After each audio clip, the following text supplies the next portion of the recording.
Hello everyone, তোমরা সবাই কেমন আছো? আই হোপ তোমরা সবাই ভালো। তো তোমাদের হচ্ছে এসএসসি এবং এইচএসসিতে মূল্যায়নভাবে পরীক্ষা হবে, থাকবে না হচ্ছে জিপিএ 5, ঠিক আছে?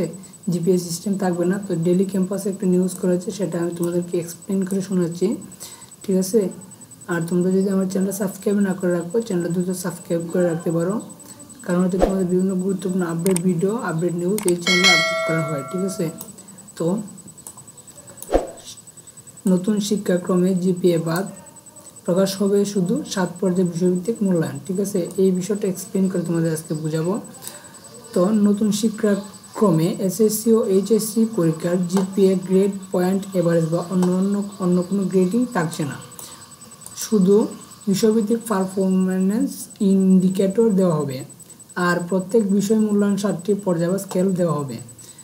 জাতীয় শিক্ষাক্রম ও পাঠ্যপুস্তক বোর্ড এনসিটিভি সূত্রে জানা গেছে, নতুন মূল্যায়ন পদ্ধতিতে কোনো নম্বর থাকবে না।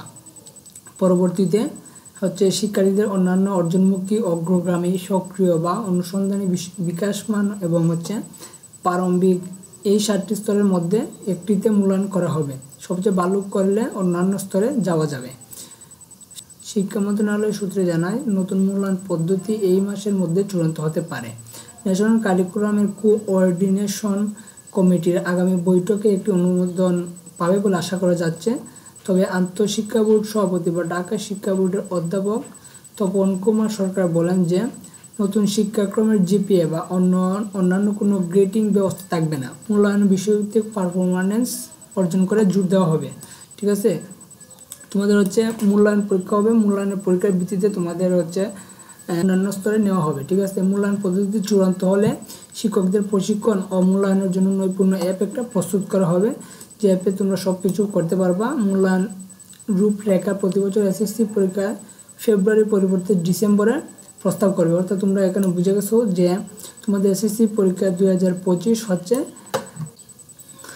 ফেব্রুয়ারিতে না হয়ে ডিসেম্বরে হওয়ার কথা, ঠিক আছে? সংশ্লিষ্টরা বলেছেন, পুরনো কারিকুলামের 10ম শ্রেণীর শেষে পরীক্ষার প্রস্তুতির জন্য কিছুটা সময় দেওয়া হতো, কিন্তু নতুন কারিকুলামে যেহেতু আলাদা করে প্রস্তুতি নেওয়ার প্রয়োজন নেই, আর বেশিরভাগই হচ্ছে শিক্ষণকালীন মূল্যায়ন এবং হচ্ছে শিক্ষার্থীদের অন্যান্য ধরনের দক্ষতা যাচাই করা হবে, তাই 10ম শ্রেণীর শেষে ডিসেম্বরেই এসএসসি পরীক্ষাটা নেওয়া যেতে পারে।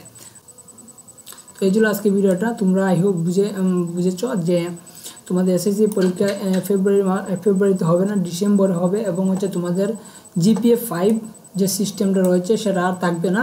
সেটা হচ্ছে তোমাদের মূল্যায়ন হবে 7টি পর্যায়ে, সেইটার ওপর ভিত্তি করে তোমাদের অন্যান্য পর্যায়ে নিয়ে যাওয়া হবে। তো তোমরা সবাই ভালো থাকবে, সুস্থ থাকবে, আর চ্যানেলটা সাবস্ক্রাইব না করে রাখলে চ্যানেলটা সাবস্ক্রাইব করে রাখতে পারো ভাইয়া, কারণ হচ্ছে তোমাদের বিভিন্ন গুরুত্বপূর্ণ আপডেট এবং নিউজ ভিডিও এই চ্যানেলে আপলোড করা হয়।